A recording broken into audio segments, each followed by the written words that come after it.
Okay, should we look at a game that you won, or should Yeah, we look at? let's look at the King's Indian game I won if you want.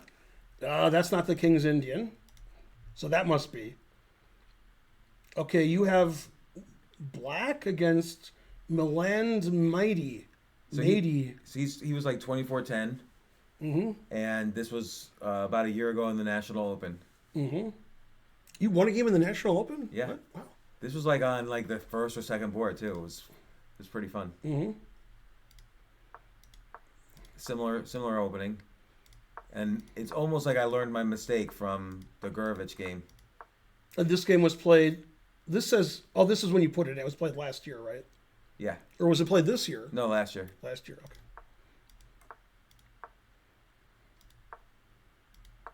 So this was at the Westgate.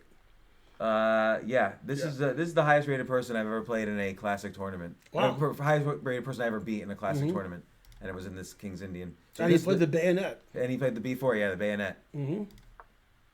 So this is where I do the Hikaru line. Yeah. Which everybody thinks is bad, and this guy didn't really know the line. 92. So all this is correct. Okay. And so I don't know if this was book or not. It's not book. So the idea is the bishop's usually hemmed in. I just want to trade the biship. Okay. So he played bishop a3. Yeah, the engine wants him to play knight c4. Yeah. Then he could take, and he's getting his queenside play pretty quickly. And also the whole idea of an early c5 is to get knight c4 to put more pressure on the... Yeah. Okay, bishop a3, that's legal. I was going to take on d2, but I fell in love with the idea of controlling g1. Yeah, because I figured maybe I can do knight h5, g3, and try to mate that way. Yeah, the engine's saying either bishop d4, a6, or g5. G5 I never would have thought of. Because I'd be worried about pawn takes pawn, and then he gets the e4 square for his knight. Well, you know what Fischer said. What's that? You got to give squares to get squares. It's true, but what square do I get with g5? Well, you get d4 for your knight. Yeah, right. You could get h4. You could take with the bishop. Probably take with a knight. Yeah, I didn't think of that. Okay, so you played f4. I don't think it's that bad. It's a King's Indian kind of move. Rook c1's a question mark move? Man. Tough. Yeah, because I think he had some tactics here. Yeah, he has to play knight b5 and sack the exchange and win this. Yeah. Yeah, this says you have a winning attack now. Wow, rook c1.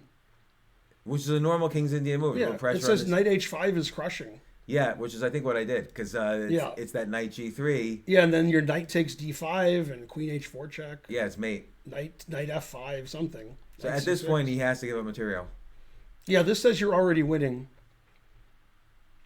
Yeah, rook c1 was too slow. Dmitry Gurovic, even though he was down a piece, had no qualms about giving the exchange away. Yeah. But this guy has qualms. Right, and the thing is, knight b5 is like he's putting pressure on d4, on d6. Like he has a good game. If I give up that bishop on a1, that rook was doing nothing. See, if like a King's Indian player walked in now, and they were like, wait, how'd this bishop get here? They would have no idea. Should I even take on if he does knight b5, I guess I have to take on a1 because the knight's attacking my bishop. Yeah, you don't want to play knight takes bishop. Yeah. And then he could do knight takes e5 as well and sack a knight for a couple pawns. He could sack a Jawiya against an old Indian. Okay, so he played h3, which is actually the engine move. Now it wants you to play like a maniac. That's the only move to avoid mate, I think. Yeah, now it wants you to play like a maniac. Knight takes pawn? Yeah, it says knight takes or knight f5. Yeah, but here's the thing. I was thinking of the Dmitry Gurovic game, and I decided, look, just take the exchange and then win. I was looking at knight d5, but I didn't do it precisely because of that game that I had lost several months earlier that you had just looked at. Yeah, it wants you to play queen h4 and bishop h3 and knight g3. And... Yeah, which is winning. Yeah. But I couldn't see the exact win. Like, could you see an exact win without... Nah, I'd have to think for like 40 minutes here, and then I would do what you did. You would take the exchange. Unless it was 30 years ago, then I would have sacked everything and won. But like, if you saw this right now, your gut would be to take the exchange. No, probably not. My gut would be to try to mate him, because my bishop's on d4. Yeah. So I would try to mate him, but I don't know if I could figure it out. Like in Blitz, you would do knight takes pawn probably. Knight takes pawn and queen h4. It looks natural. Yeah, because in Blitz it's going to work even if it doesn't. Yeah. Because how's he going to defend? Yeah. Okay, so you checked and took his rook. I think the engine doesn't take his rook here. Yeah, it still says this wins. Because you want to come here. Okay, but like pawn takes knight. Queen. Rook takes, exclam. Oh, because it's going to do rook. Rook h5, and queen h4. And then bishop takes pawn. h3. Oh, so but he could do rook e1 and then bishop f1. No, always play bishop f1. But then I have knight takes bishop. Man, this says you're plus a billion. It announces mate. It says knight here, mate. It already sees mate. Mate in 11. Yeah. And then bishop h3. Oh, yeah, because he can't defend. Man, you got the crisscross going here. He can't defend h3. Resigns. These pieces are doing a good job defending his king. See, okay, but that's the sort of thing you look at.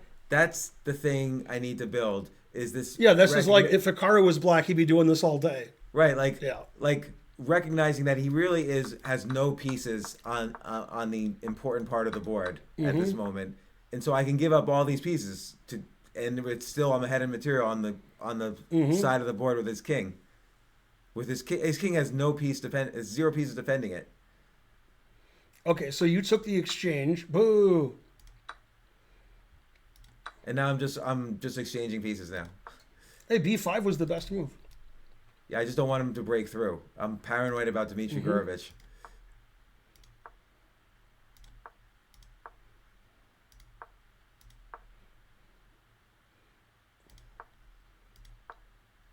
So this was just sort of... It says you're doing well. Yeah, it's just sort of straightforward here, like... Yeah, this says you're completely winning now. Rook b8 question mark. It just wants you to play g4. Yeah. Yeah, it's not a good idea to play the King's Indian and be hesitant. Yeah, that's a good point. Yeah. Like, because even here, I still have an attack. But I was paranoid that I would, like, let something slip. Wow, bishop c5. Yeah, because he's got my knight on h6. Yeah, knight f7 is a good move. Yeah. Yeah, even here it wants you to play g4. That's so funny. And g4, bishop takes rook. I assume you take on h3. It says white resigns. Well, I mean, you're just crashing through on his king. Yeah, yeah. But, oh, well, can he do pawn takes and then... Man, pawn takes. Risky. Queen f1? Well, not queen f1. Yeah, yeah. That all right, yeah, bad. I see. So there's nothing. Yeah, it says he resigns because this is the next move. Yeah. This is the next move. Yeah. Or yeah, these pieces no good. Yeah. How'd the bishop get here legally? How's that possible? It was on like f2. Okay, so you played rook a8, also winning.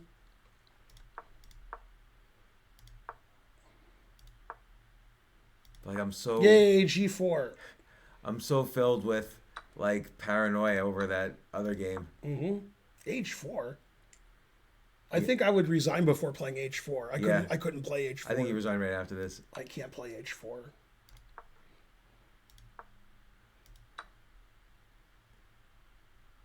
What?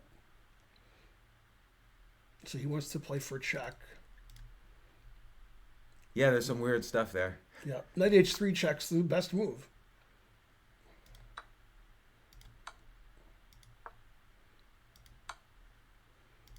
Man, he's running out of options here and pieces. Yeah, it's mate now. And then he resigned after he moved. So this was my was revenge nice. after the Gurovich game against another. This is the highest rated player I ever beat. Was he nice after the game or he was mean? No, he was nice after the game. We didn't talk, but he wasn't mean. That's good. Yeah. Yeah, most guys hate losing. And then the next game I lost to Ilya Nizinsky. What's his name? Do you know that guy? It's like 2,700. Nizhnik. Nizhnik. Yeah, I couldn't say his name. But I had a winning position. And I lost that one. So that's another game. I was... it's in my bag of losses here. I had a winning position against him in the World Open 3 years ago, and I lost. Yeah. One time I played him. It was a King's Indian, too. I was white. Yeah? Yeah, I just outplayed him, and he had no moves. And then Did you play that B4 line? He played weird with black, so it was out of theory right away. Oh, okay. And I had him everywhere. I was winning on all sides of the board. He couldn't move. And How did he win? I made several blunders. I was sacking material and playing crazy. I was in time trouble. He had an hour left, and I had a minute, with time control coming up. Yeah. How much would you say time management is? What percentage of the game is time management? 17.8%. That's what I thought. I was thinking 18. I was rounding up to 18. No, I don't round up. No. Yeah. Time management's important if it's something that affects your game. Like if you play 40-2 or whatever it is, are you in time trouble every game? I'm in time trouble almost every game. Yeah, that's not good. You want to have some games off. Yeah. You want to have some pressure off of you sometimes. The other thing that's weird is I'm always like the last one in the. I know. I'm always the last one in the tournament hall, and I don't know why. Thanks Alt F4 Pro because you never move. Yeah. Also, you seem hesitant when you play. You have sacrifices and breakthroughs, and you play some solid move. That's why you have the last game to finish. Because you're not like making the game end. You're making the game never end, like I teach. Yay. No, that's a good point actually. So, and I noticed like strong players, every move is like a challenging move. Like it puts you to the test, and I don't do that. Like I'm like almost afraid to do that because I don't want to lose. It's important to be afraid and not be afraid of losing. Yeah. No, you just have to believe in yourself. You have to be overconfident. Yeah, I think again, even though I've had like some good wins during this period, I think overall my confidence has gone down. And it's because like I'm older than I was when I last played, and your memory is not as good. I don't calculate as fast. These bad things. What are you, Elliot Winslow over there? What are you, Elliot Winslow? Yeah, well then I had Elliot Winslow breathing down my back saying I'm delusional. Yeah. He told me he still studies like hours a day, and every tournament he plays worse. Yeah. But he's in his 70s. He's like 76 years old. Really? Yeah, he looks good. I didn't think he was that old. Yeah, no, he's that old. Yeah, before the St. Louis Chess Club was there, he used to live in that neighborhood. Oh, really? Yeah, he played chess there too. Yeah, but I mean, I'm talking a long time ago. I'm talking, before we were born. Yeah, he lived in St. Louis for a while, but I think usually he lives in California. Yeah, he didn't play chess like you forever, then he started playing chess again. Isn't one always older than the last time they played? No. But sometimes it's better. Like if you're 13, it's better than when you were 7. But at our age, it's not better. Yeah, so memory's not as good, calculation's not as fast, but pattern recognition should be better. So like you should say, it's like how you're saying, oh, this is like Spassky, Averbach. Like that kind of stuff should be better. The question is... Yeah, but it was Averbach Spassky. What year was it? 1956. That's right. There you go. Yeah, what tournament? USSR Championship. So you remember. Yeah. We just talked about it. Ask me tomorrow, I won't even know that the game existed. You'll be like, we never looked at that game. What are you talking about? Right, that could be. Yeah. But your ability to say, hey, reminds me of this other position, that apparently goes up with age. But the question is that skill as strong, as important as just raw calculation? Man, raw calculation's good. You could ask the engine. It'll be like, I've been making my living on raw calculation my whole life, ever since they programmed me. Right, the engine doesn't care if it's like Spassky. I don't care about that. Yeah. Like the engine doesn't care. And that's why kids don't care about that. Like they only care about the raw calculation. Yeah. Like they don't study the classics, and with good reason. They have the engine is better than any classic. The classics are good if you want to learn, oh, this is what you do with an open file or whatever. Like it's a pattern kind of thing. The engine loves it, maybe. Most people are just bad at everything. Well, I feel like more like I'm a jack of all trades, master of none. You're a grandmaster of the trade that you love. He's just saying I'm bad at everything except chess. That's his translation. There's more. When you say everything, most things are everything. So there's like a trillion things to be good at, and you could only master one or two. Maybe I got good at writing, I would say. Maybe investing a little bit. Not as good as others, though. I'm a jack of no trades. Never trade. You're a master at streaming and grandmaster at chess. I would say you're a solid 2,400 streamer and, of course, 2,800 chess.